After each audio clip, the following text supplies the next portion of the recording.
taliyaha qaybta lixdanaad ciidanka xoogga dalka Soomaaliya General Maxamed Sheekh Cabdullaahi Ciirow ayaa maanta tababar soo xiray horinta koowaad ururka fartanlihaad guutada 8aad qaybta lixdanaad oo muddo 2 bil ah tababar ugu socday dugsiga tababarka UK magaalada Baydhabo waxaana tirada guud maanta loo soo xiray tababarka ay gaarayeen 140 askari oo ka tirsan horinta koowaad ee ururka fartanlihaad guutada 8aad qaybta lixdanaad waxaana goobtaasi ay ka soo bandhigeen gaardikaciyaar iyo dowlatus military oo ay goobtaasi ku barteen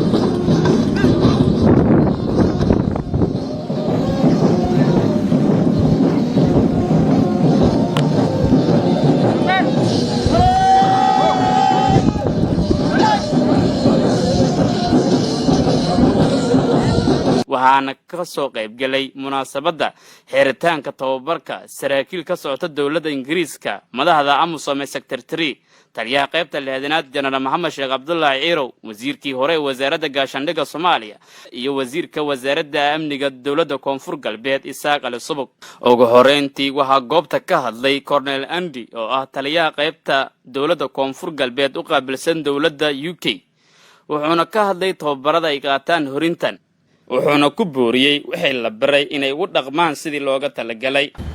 On Tuesday I told you that the skills my instructors had taught you maalintii talaadaha ayti maysiin kula hadalay wali macallimiinta aysan bareen have been learned on the battlefield xaana soo ahaayeen wala la sanbar inay goobta dagaalka waliyo ku bardeen and that they are effective. waana saameyntiyo leeyin. I told you that you must use these skills when you return to your FOBs. maysiin sheegay inaysan isticmaalan khibradoodan iyo aqoontan markiisin kanaga tan xarooyinkiina. I told you that if you do, you will be successful when operating against Al-Shabaab. maysiin sheegay hadiisin isticmaalan inaysan guuleysado doontan markiisin howlgalaasan la dagaalamaasan cadowgiina Al-Shabaab. And your children to grow. waana aruurtiina la ka barbaaran sinimad I can think of no more important or honourable task. may aan maleeyay in jarna shaqataas ku fayla. And I salute you all. waana san salaamay. Your British instructors come from a regiment who are proud to say macallimiintan isin santaw bareen meeliyo ku tirsanayaan guutidiyo ku tirsanayaan meel eraayna unconquered I serve. oo halku dhigan haayay guuleystayaashan jeestan. This means that they have never been beaten by any enemy. taasoo la mid ah wiliyo cadowgu guuleysana cadowma ku jam and cannot be beaten while serving their country. taasoo iyo difaacayaan wadanjo wiliyo cadowma ku jam. I know that this applies to you too. may maleeyay isina silamid ah iniisin lamid etin. Good luck. maysiin rajay mustaqbal. ugu dambeyntii waxa goobtaasi ka hadlay taliyaha qaybta lixdanaad General Maxamed Sheekh Cabdullaahi Ciirow oo ciidamada tababarka si rasmi ah ugu soo xiray ayaa kula dardaaramay inay waajibaadkoodii sidii looga talagalay u gutaan.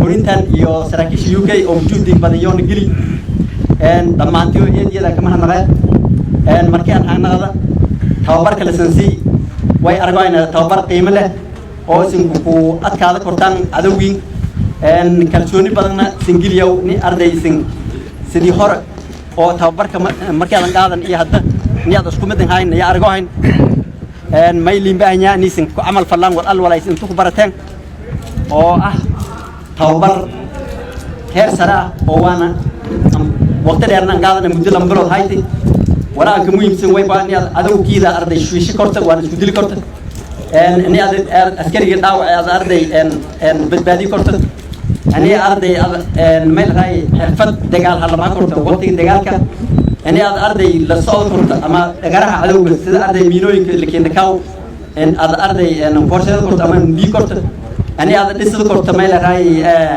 فوق أما دفاع كذا أنا لسه كنت أنا أرضي سوبي كنت بترول أما سحمو أرضي ميرو عينك دفاع كون كلام كهر أنا أرضي كرجوت ده إسن هذا يجر suubi kortaan iyo fahamidda dhaqaraha cadowga meelo arday walkiina ka kor may dhiyaasay arday sida arday tuuta cusub oo hadarsan si oo kale ni arday jidkiisa maraasan ama qasnad ama qorin wal kasta lamid ayaa arday cadowga siinka ujeedadii way baan ka dhag karanto arday miina qoos ingiliye miinadaas may ii kortay markaan arday kila kata wiliga markaan aragday wal noocaas oo kale oo qurux badan ama tuute ama qori ama marne wala mid ani arday adan degdeg oo sababta liindikii ani aan ogaan sidaa daraadii arday yaa arday ni suurta galwayde haddii hooyana may aaminsanaa ani shabaab midii meel la fahmi doon oo balan qaaday sin beeloosin arday wareegasan ani arday shabaab dambe asi weerardo taas saxma iyada lisin hanwiyi maadaama tababar casri ah lisinsi inisin arday tababarkii sugahay miroshay arday la arag oo arday shabaabna nool saxaabatan iyo liibaahi maslax raage warbaahinta ciidamada qalabka sida baydhabo